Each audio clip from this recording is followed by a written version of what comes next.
Hi everybody, I just want to make a quick video to show you how you can handle augmented 6 chords when they are in a pop setting. Let me share my screen here.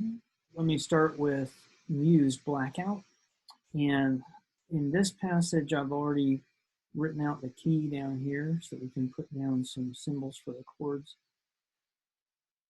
Now here's what you're going to look for. So if you have a German 6/5, it won't say German 6/5 in a pop symbol. It'll use a dominant seventh. The sound of the dominant seventh is the same as a German 6/5. The two sound identical. It's just an enharmonic issue. So enharmonic spelling. Think of, well, let's think in this key. So it's going to be right here. You can see my cursor hovering around this E flat, moving to D. So this is going to be our augmented 6 here, heading to this, the dominant D in G minor. Flat 6 does go to 5. What's kind of weird though is the enharmonic spelling of sharp 4. Now you can in G spell sharp 4 as C sharp, but you could also spell it as D flat. And that's exactly what we're doing here. So you've got flat 6, you've got 1, the G, you've got the sharp 4, which is spelled as D flat, but then harmonically they're the same. And then you've got your B flat, which is scaled to read flat 3, the minor version of 3. You got all the elements, it's just a matter of the spelling being oddball. Now look at the actual resolution, and you can see why we would think of it as a sharp 4 and not a flat 5. If it were a flat 5, if it were spelled and it behaved as the chordal 7th, it should go down by step, because that's what chordal 7ths do, right? Chordal 7ths descend by step. But look how it actually moves. D flat goes here. Just trace out, see all those parts? The G goes to F sharp. The B flat goes to A flat. And the D flat goes to D natural. Now, I know the chords are arpeggiated, but that is where each voice travels as we resolve the chord. D flat goes up. Now, when what looks like a flat 5 goes up, it's actually serving as a sharp 4. It's a leading tone into this, in this case, this D here. Okay, so we have the wedging out here and here. Sharp 4 up, flat 6 down. This is an augmented 6, so just be ready for that. You can spell sharp 4 as flat 5, and I think it's just because of the bias toward our pop symbol, right? So we have a dominant 7th sound, and so they write that. They're thinking a familiar sound, okay, we'll just give it our label that we know. But that doesn't help us see that it's actually behaving very differently in terms of the chord as well. So think about the chord. If you have an E flat 7, that's a dominant 7th of something. A flat, right? It's 5/7 of A flat, but it doesn't go to A flat. It goes to D. So it's not really serving as a dominant 7th of something. It is a German 6/5. All right, so it'll all be simpler on the page if we just had a C sharp there, and you could see it, sharp 4 resolving. It'd be a lot easier to see. If we had the chord symbol, German 6/5, but there is no such symbol. So what you're going to have to be aware of is that dominant 7ths are going to be used, the symbol like E flat 7, that dominant 7th pop symbol is going to be used in place of the German 6/5. So how do you know that it's acting as a German 6/5 and not as a dominant 7th? It's because of where it goes. If it goes down a half step instead of the descending fifths that we expect for a dominant 7th, if it goes down a half step, then it's serving as a German 6/5. All right, so basically, if you see a dominant 7th that goes down by half step, it's really a German 6/5. And then when you get down to the nitty gritty, the notes, you'll see that often the sharp 4 is spelled as a flat 5 because they want to make it look like the 7th of the chord, but it won't resolve that way. It won't go down, it'll go up, and it'll go up by half step. It's serving as sharp 4, and that's what sharp 4 does. So let's get down to this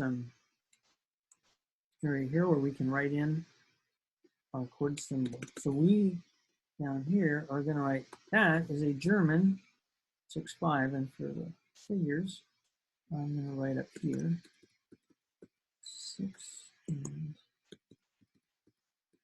5. I'll move it down so it's kind of there. Perfect. Okay, now where does it go? Normally, German 6/5s in classical music are going to go to a cadential 6/4, not directly to the 5 because you get parallel fifths. But in pop music, we do not care about those. So we're going to go directly into the 5. And notice parallel fifths are between the bass and the fifth above that bass, which is this B flat, going to the A. So there you have it, some parallel fifths going on right there with the bass line and the, if you want to call it, the tenor part, parallel fifths. In pop music, you'll get them a bunch. You don't worry about independence of parts. And so just be expecting that difference as well. Now, let me show you one other example so you can see this other option that happens. This is Rodgers' My Funny Valentine. And I'm going to drop in right down here where you can see the telltale signs of a German 6/5 resolving in this kind of style. Now, this is a popular song from the 20th century. It's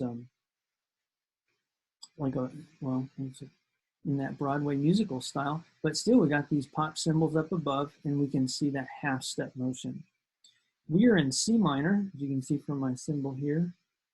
And here's my chord built on A flat, flat 6.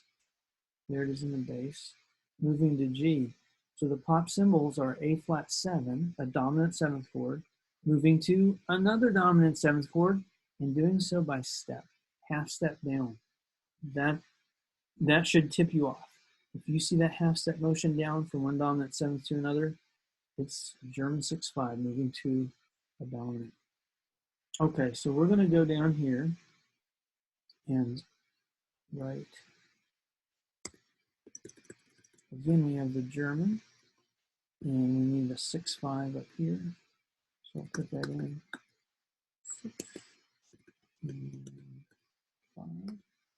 And this time it's going to go to a dominant 7th. Oh, I went to a triangle. So actually, I'll put it up here. So I need to put a 7th here. It's G7. And I'll slide that down. Okay, and then let's put our 5 here. All right, German 6/5 goes directly to the dominant 7th. Let's look for some parallel fifths in here. Oh, now they said it's A flat 7, but look, that's where it really becomes an A flat 7 right here. But scale degree 2 was there, or the fourth above the bass was there at the beginning of the measure. So you could think of it. You could think of it as a French 4/3 actually. Maybe they're influenced a little bit too by what was happening before, because A flat has been the root back here as well. So it has a major 7th chord built on it. And finally it becomes a dominant 7th when the G goes away and G flat comes in. So I think it makes sense then in this particular situation to think of the E flat as a chord tone. But just so you're aware, I mean, if you just had this, if we're just looking right here, you could think of this E flat as a neighbor tone, and then you'd be calling it a French 4/3. That works too. Let's go with their symbol though, and think of this E flat as the chord tone. Now you can see the parallel fifths with the bass. So A flat to E flat is a perfect fifth, and it moves to another perfect fifth, G to D, parallel motion. Now that we've seen before. We've also seen the half step motion from root to root, dominant 7th going to dominant 7th. Well, that's just like what we've seen before. Well, there's one difference, and that is what happens with this. So remember, your G flat, the 7th of the chord, could have been spelled as an augmented 6th. Think about that. So F sharp would be sharp 4, but F sharp and harmonically is the same as G flat. Now what happens here is that it doesn't resolve the G flat or potentially the sharp 4.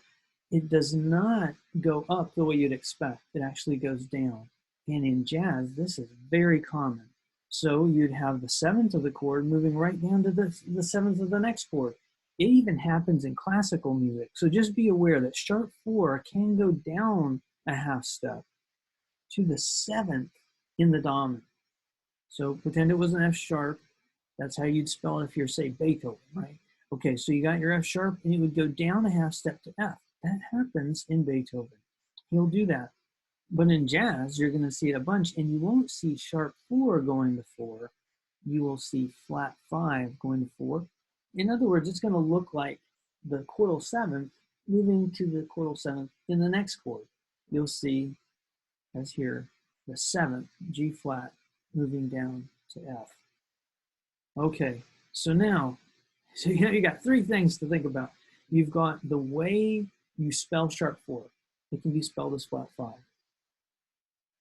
Then you've got the root motion, in this case, A flat to G. In the pop symbols, you'll see a half step motion between 2 dominant 7ths. And then be aware that sometimes that sharp 4 flat 5, however it's spelled, will go down a half step to the chordal 7th in the dominant. That can happen too. Okay, so now you have the tools to be able to identify augmented 6 chords, specifically German 6/5s, in popular song and pop rock music to this present day. So I hope that's helpful. Best of luck as you analyze these things.